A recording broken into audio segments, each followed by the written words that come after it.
et la coagulation essentiellement. Donc, l'hémostase primaire, en principe, fait un petit rappel, mais vous insistez sur la coagulation en expliquant où se situe le facteur 8, où se situe le facteur 9, comment est-ce que ce déficit en facteur peut expliquer les symptômes, et expliquer par là quelles sont les explorations à faire sur le plan bilan d'hémostase. La voie extrinsèque, la voie intrinsèque. Pourquoi le TCK est allongé? Pourquoi le TP n'est pas concerné? Parce que ce ne sont pas les mêmes voies. Et si vous ne projetez pas un bon schéma d'hémostase, de physiologie de l'hémostase, vous n'allez pas comprendre la pathologie et vous n'allez pas comprendre pourquoi. Et l'avantage de comprendre ce que vous faites sur les schémas, c'est qu'après, vous n'aurez pas besoin de mémoriser les explorations que vous allez demander. Dès que vous regardez le schéma, vous comprendrez que devant une suspicion d'hémophilie, je ne vais pas regarder le TP. Parce qu'ici, le TP n'intervient pas. Je vais regarder le TCK parce que c'est la voie endogène. Donc, TCK allongé, TP normal, plaquette normale, là, je m'oriente vers l'hémophilie. D'accord? Et cela vous permet de discuter dans le diagnostic différentiel la maladie de Willebrand. Parce que dans la maladie de Willebrand, vous avez dit que le facteur 8 intervient, mais dans sa portion antigénique, mais pas coagulante. Un peu. Donc, si vous comprenez ce que vous dites à partir du schéma, vous allez comprendre même le diagnostic différentiel que vous allez faire ultérieurement. Parce que vous avez bien compris le mécanisme physiologique ainsi que le mécanisme physiopathologique. Et c'est hyper important. Donc, le schéma, vous le reprenez, vous le simplifiez et vous numérotez les schémas, vous les titrez, vous mettez les titres en dessous et vraiment vous les commentez, vous commentez l'essentiel. Si le schéma est chargé, vous essayez de décharger, de mettre le focus sur vraiment ce dont vous avez besoin, uniquement ce dont vous avez besoin. Donc ça, je l'ai déjà dit, il faut expliquer les schémas, il faut les titrer, il faut les annoter. C'est important, il faut les commenter. Alors, en plus de ces rappels, le pronostic dans l'intérêt, il faut parler de l'intérêt. L'intérêt diagnostique, ce sont les signes qui vous orientent, syndrome hémorragique, vous en avez déjà fait état à la garde. En général, ne vous fatiguez pas. Quand on vous donne l'intérêt des maladies, mettez-vous à la garde, mettez-vous à la consultation. Dites-vous, cet enfant-là, il vient me voir à la garde. C'est quoi le problème? Le problème, en général, c'est le motif de consultation. Les parents, ils viennent vous voir à l'hôpital parce que l'enfant a saigné. Vous dites l'intérêt sur le plan clinique, ce sont les saignements.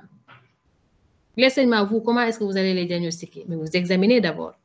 Un saignement qui oriente vers l'hémostase primaire, c'est facile. Ce sont des saignements cutanés et ou muqueux, point final.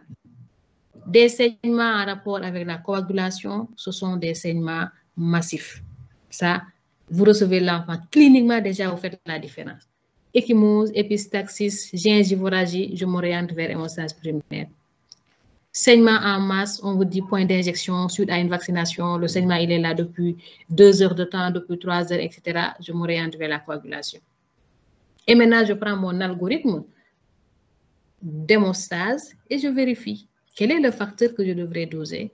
J'interroge les parents, j'examine l'enfant, est-ce un garçon ou une fille, et j'ai mon orientation. Donc, c'est l'intérêt. Ensuite, sur le plan paraclinique, quelles sont les explorations que je vais demander? En première intention, l'hémogramme.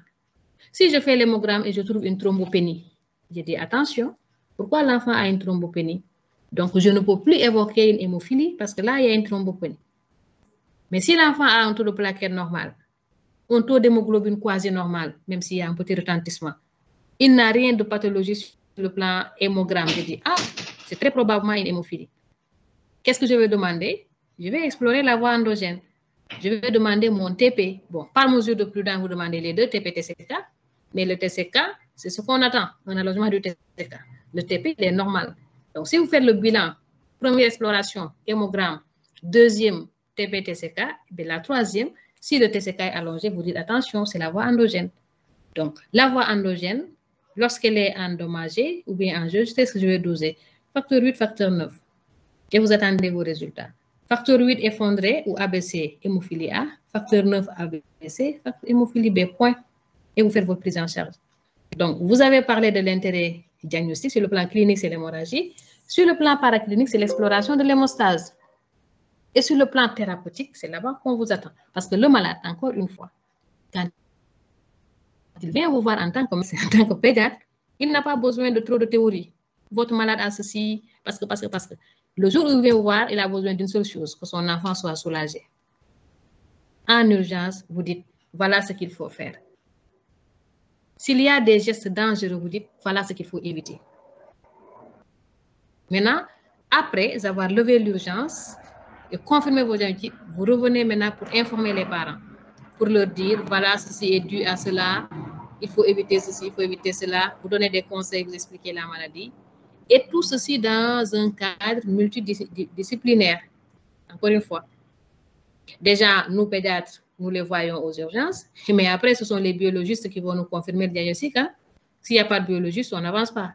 Ils confirment le diagnostic et enfin, après, ils reviennent encore pour la prise en charge. Donc, deuxième intervention du biologiste.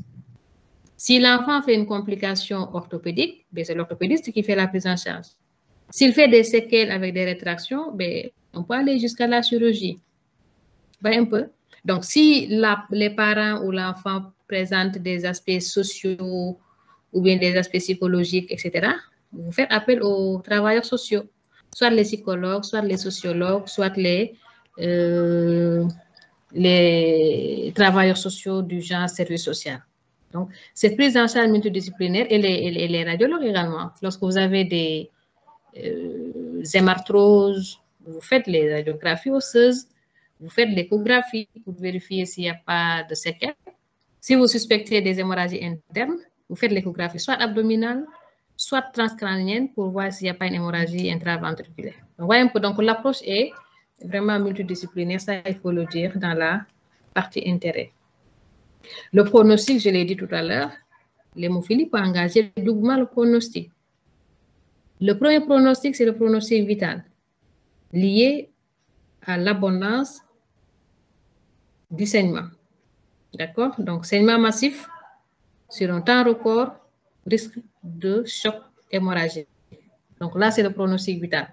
Au-delà de ce pronostic vital, dans le long terme, c'est le pronostic fonctionnel avec les arthropathies, avec le traitement substitutif, parce que l'enfant va recevoir du traitement issu soit par génie génétique ou d'un être humain.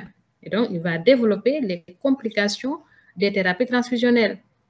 D'accord? Il peut développer des anticorps, il peut choper des infections virales, des infections bactériennes, parasitaires en rapport avec des transfusions. Parce que en le recevant à la garde, avant d'avoir les concentrés, parfois vous mettez le PFC. Et le risque zéro n'existant pas en termes de thérapie transfusionnelle, tous les risques infectieux doivent être pris en compte dans ces thérapies transfusionnelles. D'accord? Et donc, vous parlez de tout cela, l'éducation thérapeutique. D'accord? Maintenant, dans la partie purement clinique, moi, je vous propose pour l'hémophilie, c'est vrai que dans les cours précédents, la leçon était traitée sous format diagnostic. Mais cette année, je vous proposerai de changer et d'adopter le format signe, diagnostic, traitement. D'accord? Et dans ce cas, vous prendrez un type de description. D'ailleurs, le plan que vous avez proposé est un peu incohérent parce que si vous proposez un plan diagnostic, vous n'avez plus à proposer un type de description. Là aussi, il faut le comprendre. Quand vous proposez un plan signe, là, vous choisissez un type de description. Vous le décrivez jusqu'à la fin. Ensuite, vous donnez les formes cliniques. Par contre, si vous adoptez le plan diagnostic, vous donnez les circonstances de découverte de la maladie, sur le plan clinique, sur le plan paraclinique, l'examen, etc. Et vous donnez les différents diagnostics, positifs, retentissement, différentiel, étiologique. Maintenant, si c'est un plan signe, les éléments de diagnostic de retentissement deviennent les éléments de l'évolution. Je ne sais pas si je me fais comprendre.